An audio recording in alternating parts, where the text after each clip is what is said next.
Assalamualaikum warahmatullahi wabarakatuh. Waalaikumsalam. Bismillahirrahmanirrahim. Saya akan bacakan satu hadis dari kitab Jawahirul Ulu'iyah fi Syarh Arba'in Nawawi, kitab hadis Arba'in Nawawi. Siapa yang ada 40 hadis, barang siapa yang menghafalkan 40 hadis, pasti dia akan mendapatkan syafaat daripada baginda Nabi Muhammad SAW.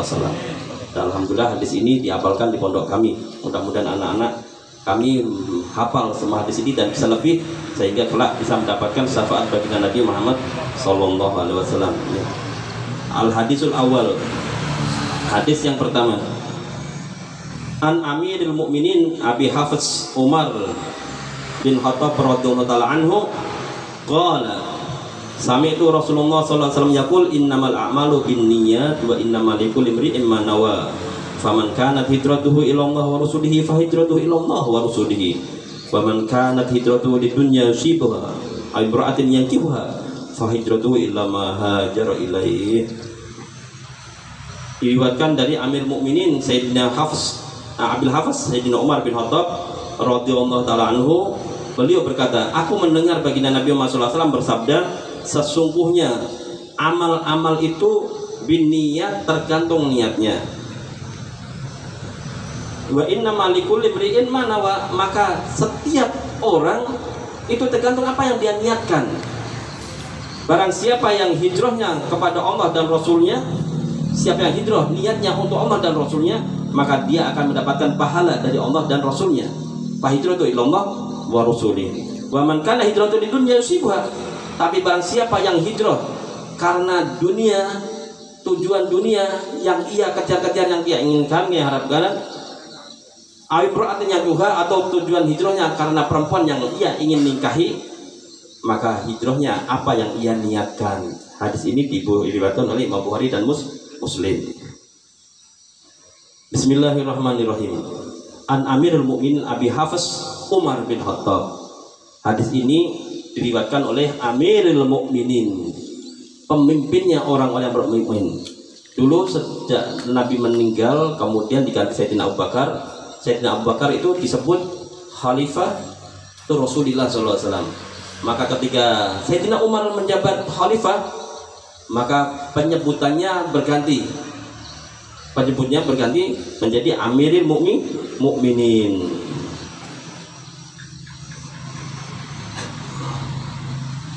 Karena Sayyidina Umar mengatakan ana amirukum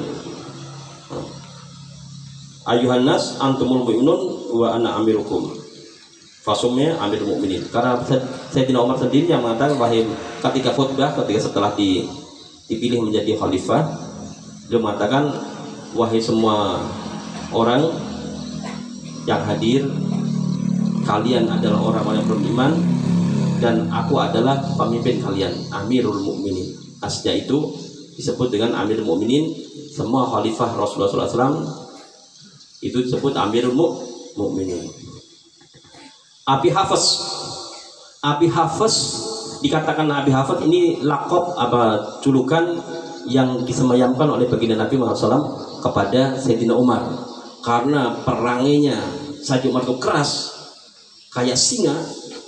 Hafiz itu makna lain daripada Asad, maka dikatakan Abu Hafiz. Disebut Abu Hafiz karena Sayyidina Umar perangainya gagah berani, ya. Karena sejak zaman jahiliyah Sayyidina Umar itu mempunyai perangai yang menjunjung martabat, kemuliaan, ketinggian, kejujuran, kegagahan, kesatria, ya. Itu Sayyidina Umar, bukan pengecut. Sehingga sampai beliau masuk Islam menjadi orang yang paling pemberani. Maka digelari Al-Faruq, yang memisahkan antara kebenaran dan kebatilan. Ketika Sayyidina Umar menjabat menjadi khalifah, kemungkaran sedikit pun gak berani muncul, langsung disikat habis. Takut semua Sayyidina Umar. Maka ketika itu bercahaya, terang benderang, seakan-akan setiap hari turun cahaya dari Allah Subhanahu wa taala, karena pemimpinnya ada pemimpin yang adil. Ketika Sayyidina Umar meninggal, kota Madinah menjadi gelap. Dirasakan oleh anak kecil, ya Abi, kenapa sekarang ini kok suasananya gelap? Iya, karena Amir Mukminin Sayyidina Umar telah meninggal. Ini Sayyidina Umar. Preman-preman yang suka maksiat itu takut minum khamr, berzina, mencuri, takut Bang. Jangankan manusia, setan aja takut Sayyidina Umar. Setan itu takut sama Sayyidina Umar. Nabi mengatakan, idza salaka Umar fajjan la salaka syaitan fajjan akhara. Kalau Sayyidina Umar lewat gang sini, di sana ada setan akan cari di gang yang lain. Takut bertemu Sayyidina Umar. Baiklah. Setan aja takut, apalagi preman-preman. Ditakuti oleh orang yang berniat jahat, dan beliau termasuk orang yang gagah berani. Sejak zaman jahiliyah sudah menjunjung kebenaran. Kenapa Sayyidina Umar marah kepada Nabi ketika sebelum masuk Islam? Karena dia menjunjung kebenaran, tata sosial, tatanan negara kemasyarakatan yang ada pada waktu itu tenang, tentram. Dengan munculnya Sayyidina Muhammad SAW yang membawa ajaran baru, sehingga suami istri bercerai, bapak sama mama pisah, tetangga berkelahi, hubungan kerabat hancur. Sehingga diceritakan Mus'ab bin Umair itu seorang pemuda perlente, kaya, bajunya selalu bagus, dimanja, disayang oleh kedua orang tuanya. Mus'ab bin, seorang pemuda yang ganteng. Begitu dia kenal Rasulullah SAW dan memulai Islam, marah kedua orang tuanya, dan ibunya marah semarah-marahnya dan diusir dari rumahnya, sehingga dia menjadi seorang yang gelandangan, makan dari sisa-sisa makanan orang. Kaum muslimin waktu itu dalam keadaan lemah, tidak berani menolongnya. Siapa menolongnya bisa ditindas, diintimidasi, dan lain sebagainya. Sampai ibunya bersumpah tidak akan makan sampai Umar ini kembali kepada agama nenek moyangnya menyembah berhala, sehingga bersumpah untuk tidak makan. Sehari dua hari, begitu 3 hari sudah lemes. Saja Mus'ab ini datang kepada Nabi SAW, bagaimana? Umiku sudah seperti keadaannya, tapi dia kafir.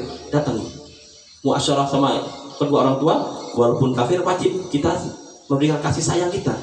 Didatanginya, dimasakkan, disuapin untuk mau makan, tapi uminya menolak, tidak mau disuapin. Bahkan dia mengatakan, kembali engkau kepada agama nenek moyang, tinggalkan Muhammad. Akhirnya Mus'ab bin Umair bersumpah, ya umi, kalau aku mempunyai 1000 nyawa dan setiap kali aku menyuapi engkau minta nyawaku satu persatu, maka aku tidak akan kembali kepada agama nenek moyang. Saking kuatnya iman kepada Nabi Muhammad SAW. Tatanan kemasyarakatan yang hancur porak-poranda ini diketahui saja Umar marah. Umar waktu itu masih dalam keadaan jahiliyah dan sangat kejam terhadap orang yang sudah masuk Islam. Karena apa? Karena ajaran yang baru ini menurut dia merusak tatanan kemasyarakatan yang tadi sudah bagus.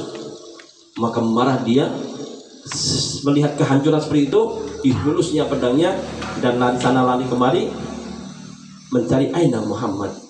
Semua orang takut, pedangnya sudah dihunus, nggak berani mendekat, takut mendekat, dibabat sama Sayyidina Umar, alas, safar ila alam akhirat, nggak kembali lagi. Bayangkan Sayyidina Umar itu sedikit-sedikit pedang yang mainnya. Ada orang yang baru datang dari pulau mana itu, melihat seseorang yang matanya buta satu dan dirantai, ada mengatakan itu Dajjal. Waktu kembali ke Madinah, dilaporkan kepada Nabi SAW, ya Rasulullah, aku melihat ini apa itu Dajjal. Langsung Umar berdiri dan menghunus pedang, izinkan aku ya Rasulullah untuk memenggal lehernya. Sedikit-sedikit pedang yang bermain. Kata Rasulullah SAW, jangan, kalau itu Dajjal kamu gak ada kekuasaan untuk membunuhnya. Kalau itu bukan Dajjal, sia-sia kamu. Kan Dajjal nanti yang bunuh adalah Sayyidina Isa alaihissalam. Sedikit-sedikit pedang yang main. Ada orang yang cerdas yang kata-katanya susah dicerna, susah dipahami karena sangat tingginya bahasanya. Sayyidina Umar gak paham, pedang yang bermain. Kamu ngomong apa? Pedang mau dipenggal dia. Takut ini orang. Untung Sayyidina Ali lewat, Dan ada apa ya Amir Mukminin? Ini loh orang ngomongnya sembarangan. Apa yang dikatakan? Aku tanya, kaifa asbahta? Sayyidina Umar bertanya, bagaimana keadaanmu pagi ini? Dia mengatakan, alhamdulillah. Alhamdulillah. Jabatan alhamdulillah. Alhamdulillah. Afiru min rahmatillah. Wa usolli bi ghairi wudu.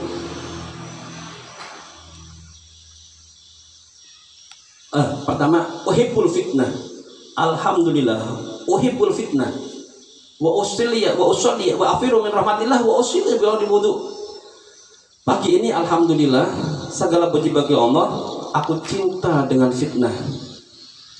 Kemudian aku sholat tanpa wudu dan aku lari dari rahmat Allah. Orang ajar ini orang kafir ngomong ini. Ini nggak ada bisa didiamkan kecuali pedang. Untung Sayyidina Ali yang lewat. Ada apa ini? Imam Ali bidangnya ilmu. Nama bidang ilmu wa Ali babuha. Kata Rasul, aku di tokatnya ilmu. Sayyidina Ali adalah pintunya ilmu. Maka Sayyidina Ali paham. Betul ya Rasul, ya Amir Mukminin, kata-kata orang ini betul. Betul di mana? Ini fitnah yang tidak kita harapkan munculnya. Ini dia dicintai sama fitnah. Bukankah Allah SWT berfirman bahwa inna auladakum ba'amalku fitnah? Anakmu sudah harta-hartamu itu fitnah. Siapa enggak cinta sama anak? Siapa enggak cinta sama harta? Kalau kita diambil harta kita sedikit aja, itu pusingnya 1 minggu. Hilang uang 2,5 juta. Itu 2 minggu 2 malam nggak bisa tidur, teringat terus. Bayangkan, karena kita cinta pada harta, apalagi anaknya yang diambil. Nasallallahu wal afiyah. Betul, semua cinta fitnah. Wa usolli bi ghairi wudu, dan aku sholat tanpa wudu. Betul, kita sholat tanpa wudu karena kita mengatakan Allahumma sholli ala sayyidina Muhammad, itu kita bersolat. Shollu ala nabi, sholatlah kamu ala nabi. Allahumma sholli ala sayyidina. Pakai wudu enggak? Shollu ala nabi, tunggu ya, aku wudu dulu. Enggak ada. Habis waktunya untuk wudu kelamaan. Begitu udkur shollu ala nabi langsung. Allahumma sholli wa sallim alaihi. Salat tanpa wudu, karena salat makna lughat ada doa, mendoakan nabi kebaikan dengan bersolawat. Wa afiru min rahmatillah, aku lari dari rahmat Allah. Artinya hujan yang turun ini adalah rahmat Allah. Kalau hujan turun, siapa nggak lari? Yang naik motor aja tambah laju. Ya, insyaallah. Ada kan naik motor hujan, santai aja biar basah-basah. Paling sedikit berteduh. Ini Sayyidina Umar takut semua orang. Akhirnya ada orang yang datang, ya Amir Mukminin, kenapa engkau? Bukan Amir Mukminin, berpura dia ya Umar, ada apa engkau marah-marah? Aku akan mencari Muhammad. Mana Muhammad? Akhirnya katakan, ada apa? Aku akan bunuh dia. Dialah biang keroknya ini, yang membunuh semua kehancuran ini dia. Kenapa kamu marah? Tidakkah kamu ketahui bahwa adikmu Fatimah dan suaminya sudah ada sama ajaran Nabi Muhammad, Nabi Muhammad ini? Kaget dia, langsung datang ke rumahnya. Datang ke rumahnya, langsung didobrak pintunya. Ternyata adiknya ini, Fatimah ini, sedang ngaji bersama suaminya, membaca ayat Toha. A'udzubillahi minasyaitonir rajim. Bismillahirrahmanirrahim. Toha ma anzalnal qur'ana litasqa illa tadhkiratan liman yakhsha, sampai 7 atau 8 ayat. Kaget, pukul tutup mushaf lembaran-lembaran disimpan. Begitu tahu di ajaran Muhammad dibaca, langsung ditempelengnya adiknya sampai berdarah. Kaget. Seumur-umur Sayyidina Umar nggak pernah menempeleng saudaranya, apalagi saudaranya perempuan. Begitu menurut dia sadar dan mengakui kesalahan yang sangat mendalam. Adiknya nangis kesakitan, berkaca-kaca melihat adiknya nangis ini, meluluh hatinya. Kemudian mengatakan, ya adikku, apa yang kamu lagi kaca? Ya najis, tidak berhak engkau untuk menyentuh ini, melihat dan mencontohnya. Nah, aku betul-betul mau lihat apa yang kamu baca. Berilah aku lihat. Akhirnya dibacakan. Begitu mendengarkan ayat lantunan yang sangat indah, masuk suatu cahaya ketenangan, adem, tentram di hatinya. Akhirnya minta izin, mana Muhammad? Aku akan tidak, aku akan kasih tahu Muhammad di mana. Lalu dia mengatakan bahwa aku akan menyerahkan diri kepada Nabi Muhammad. Kemudian ditujukan bahwa sekarang Nabi Muhammad dengan jamaahnya ada di Darul Arqam di samping Gunung Sofa. Akhirnya dia datang ke sana menemui Nabi Muhammad dan jamaahnya, diketok pintunya. Di sana Nabi Muhammad dengan jamaahnya kaget, siapa ngetok itu? Di situ ada Sayyidina Hamzah.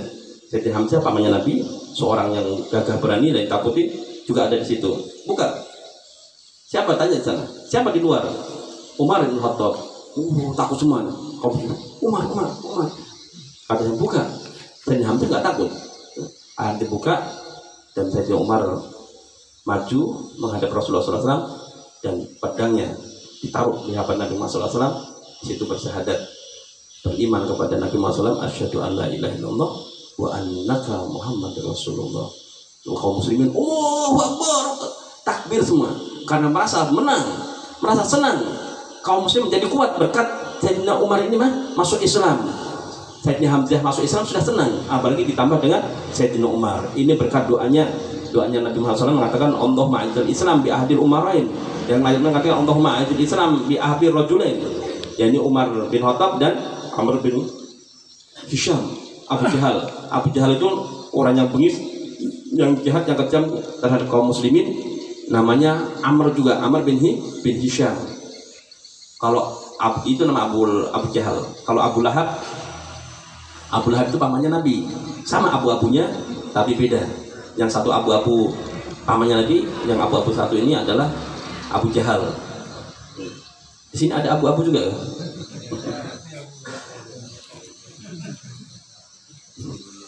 Yang punya anak itu sebenarnya sudah jadi abu, bukan abu bekas bakar-bakaran.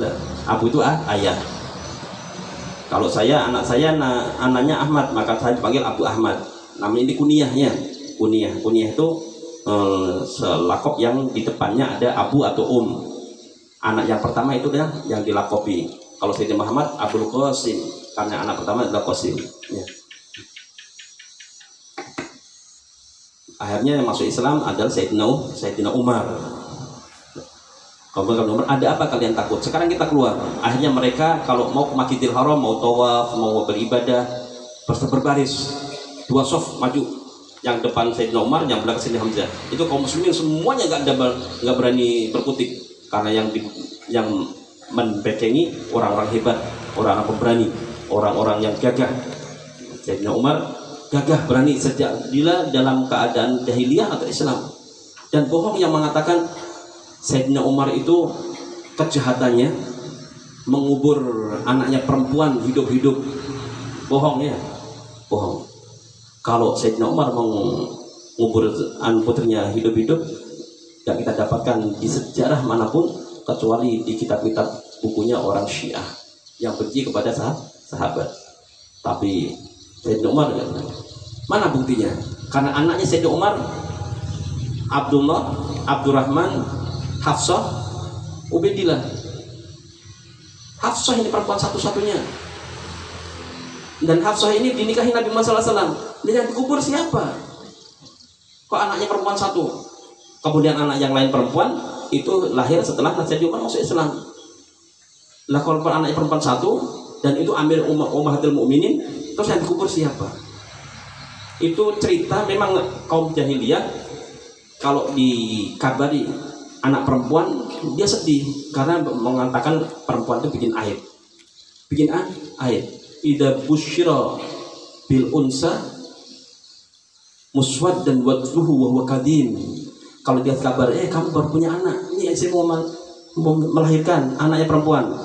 Wa huwa kadim, iswadda wajhuhu, merah padam mukanya menjadi hitam dan dia sangat sedih karena seakan-akan mendapatkan aib yang ditimpakan ke wajahnya. Ayumsiku ala hunin, dia akan memelihara dengan tempat kehinaan. Ayadussuhu fiturab, atau dia akan kubur hidup-hidup. Itu pekerjaan orang jahiliyah dulu. Tapi Sayyidina Umar tidak melakukan ini. Memang ada yang seperti itu, karena itu pekerjaan orang-orang jahiliyah terdahulu. Perempuan itu dikatakan membawakan kehinaan.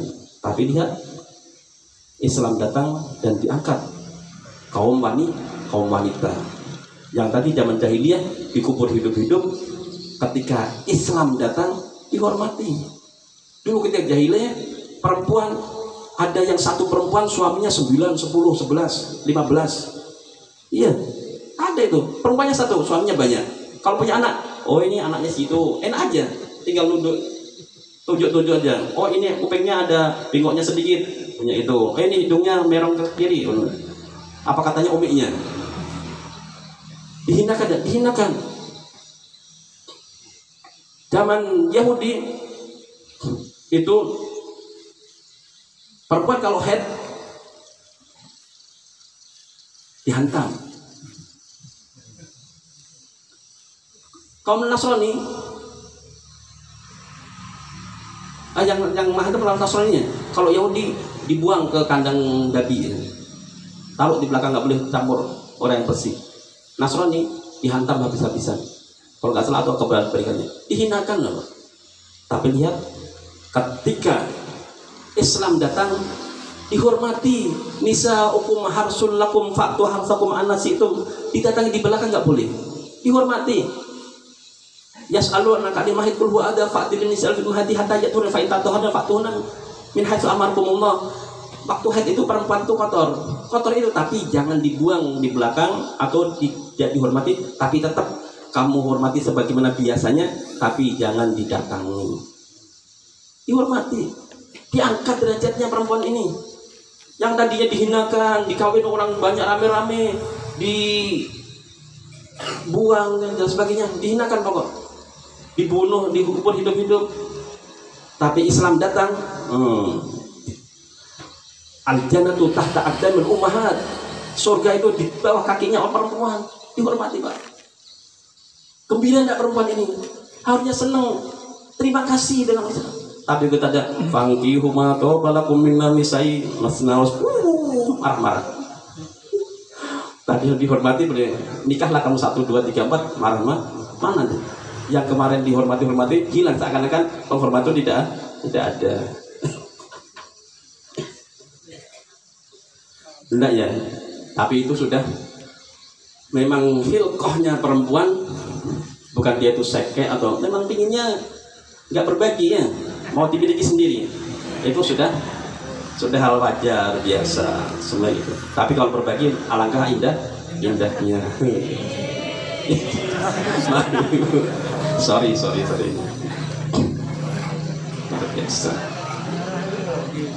Luar biasa. Mana Abi Fendi? Ada tolong. Tapi yang mau berbagi pahalanya surga, tingkat yang paling tinggi kata Ustaz Dasat. Kalau nggak pahala tinggi ya pahalanya hadiahnya kipas angin katanya. Karena berat, tidak nyaman, tidak enak, maka pahalanya banyak, pahalanya tinggi, pahalanya kemuliaan. Kalau nyaman-nyaman aja, pahalanya kipas angin. Insya Allah. Tapi jangan macam-macamnya. Kalau nggak tahan bisa berantakan. Itu hanya saya katakan itu ringan di lidah. Ayo sekali lagi, masna sudah. Di lidah aja ringan. Tapi prakteknya bapak-bapak berat. Fa'in hiftum an la tadilu fawahidah atau kalau kalian takut tidak bisa berbuat adil, satu aja. Jadi yang satu ini penakut. Ini Allah yang mengatakan, bukan aku, bukan Ustaz. Fa'in hiftum, kalau kalian takut antah dilu untuk tidak berbuat adil, fawahidah, maka satu aja. Berarti kita termasuk penakut. Ada satu haji mengatakan, aku berani Beb, tapi yang di rumah itu lebih berani. Ini yang bahaya. Hilang kantuknya, tapi insya Allah masih ada malaikatnya. Kalau kita membaca biografi orang-orang soleh, orang-orang yang dekat kepada Allah SWT, ini kita ini nggak ada apa-apanya. Sayyidina Umar itu tiap malam itu menangis ketika diangkat menjadi khalifah. Tiap malam menangis, pagi, siang, sore menangis, berkaca-kaca matanya. Dia mengatakan di sini walaqabu al-Faruq li'anna ta'ala faraqu baina ma qala fa huwa awwalu man jahara bil Islam wa yadullu bi da'wati shadiq usmatun umma al-Islam bi haqqi dunya.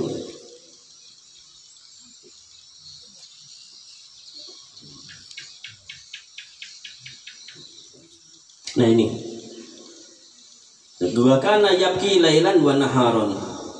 Sayyidina Umar itu menangis tiap malam dan tiap siang. Fasuila andalika, ditanya kenapa ya Amir Mu'minin kau menangis? Karena orang kalau hatinya lembut itu gampang menangis.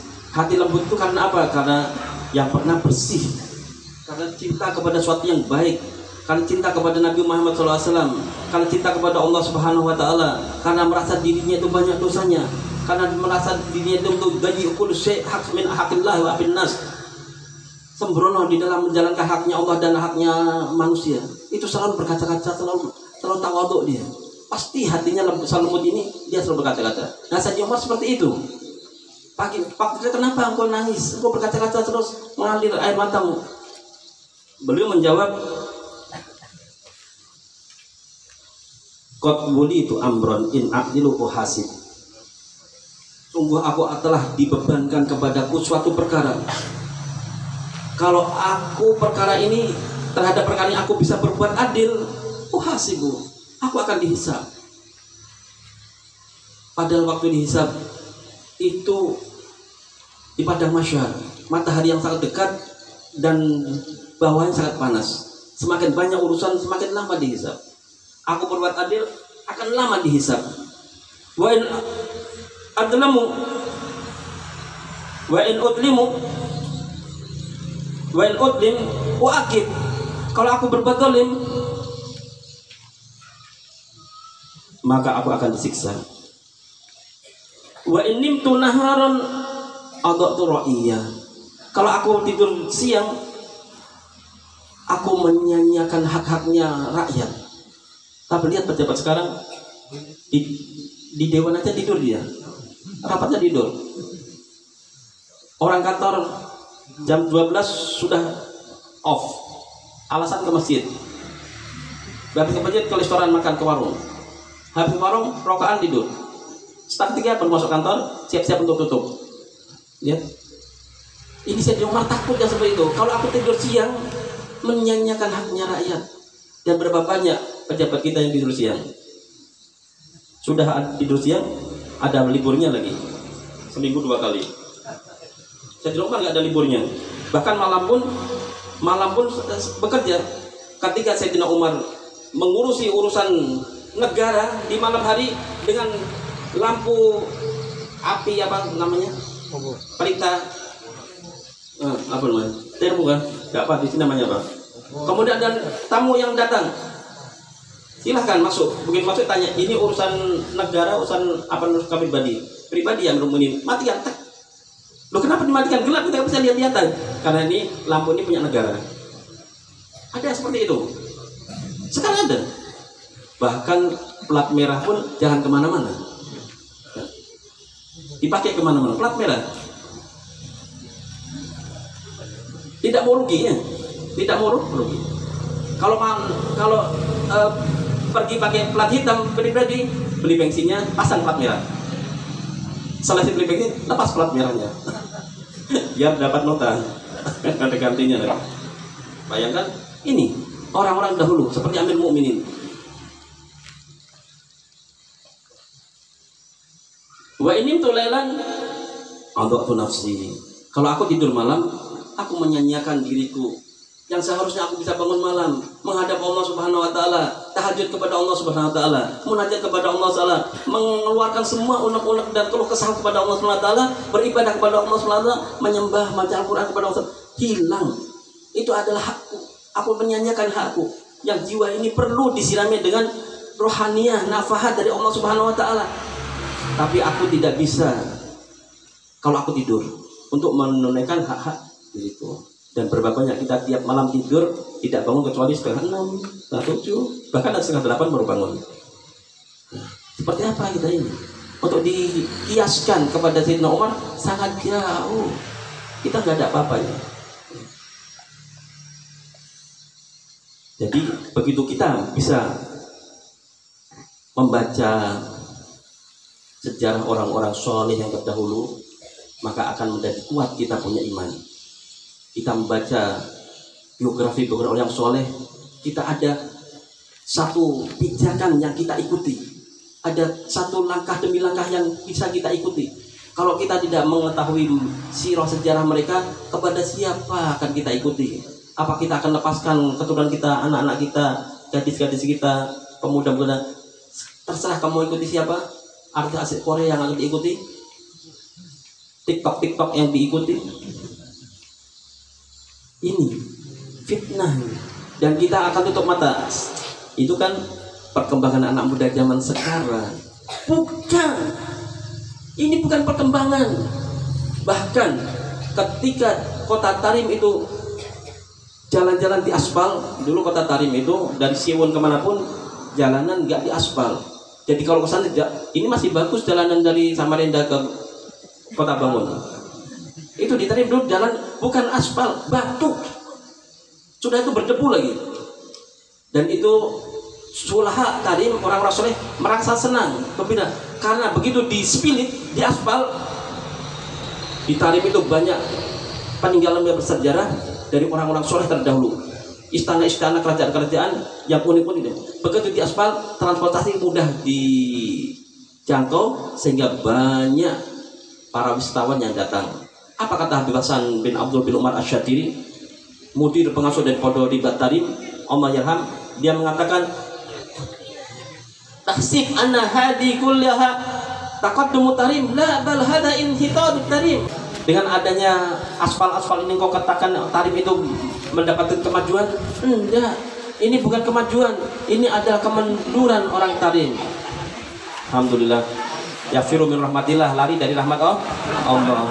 Dipraktekkan juga. Ini ada tanda keberkahan yang Allah berikan kepada kita. Mudah-mudahan ini majlis diterima oleh Allah Subhanahu wa taala dan persembahan yang sangat baik dan bagus.